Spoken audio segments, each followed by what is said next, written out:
Nous avons toujours et fermement insisté sur une application correcte et impérative de la loi d'orientation et de programmation militaire adoptée en 2015.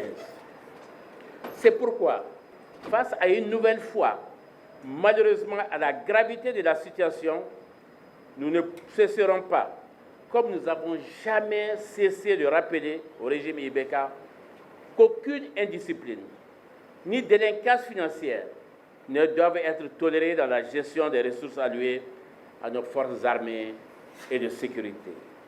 Hélas, ces interpellations et alertes sont tombées dans l'oreille de sourds, tout comme les scandales financiers n'ont pas épargné les ressources allouées à notre armée.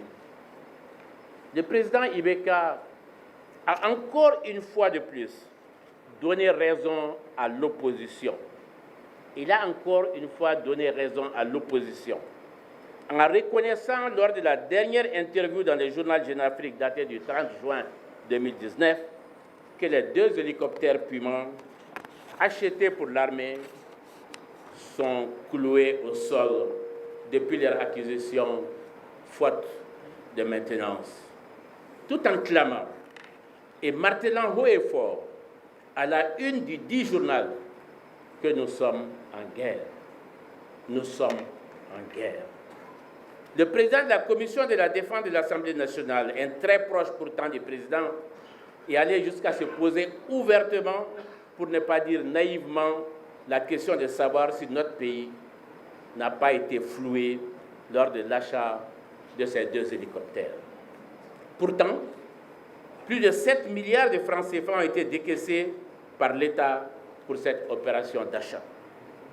Au moment où nos forces armées tombent quotidiennement sur le champ de l'honneur, faute de moyens matériels adéquats et performants, il est inadmissible de tolérer de tels scandales.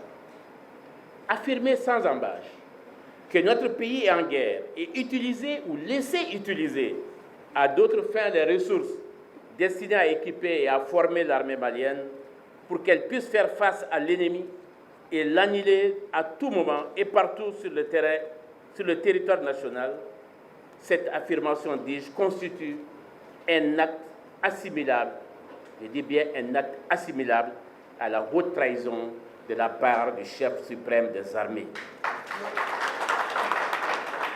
susceptible d'ouvrir la voie à sa mise en accusation.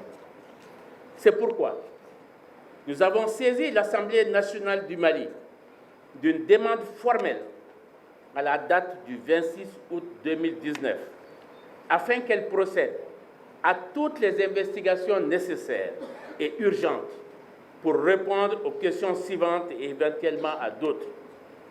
1. Qui sont les responsables de cette tragédie? 2. Qui a choisi et commandé les hélicoptères? 3. Qui a ordonné les achats et à quel coût? 4. Qui a procédé au règlement et de quelle manière? 5. Comment se sont opérées les transactions? 6.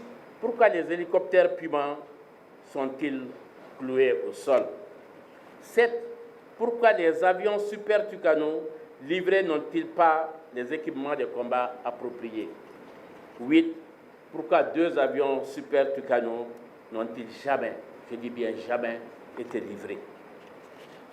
Mesdames et messieurs les journalistes, mesdames et messieurs en cette Assemblée, il appartient désormais à l'Assemblée nationale du Mali, après enquête, de renvoyer devant les juridictions compétentes toute personne impliquée dans cette cascade intarissable de scandales.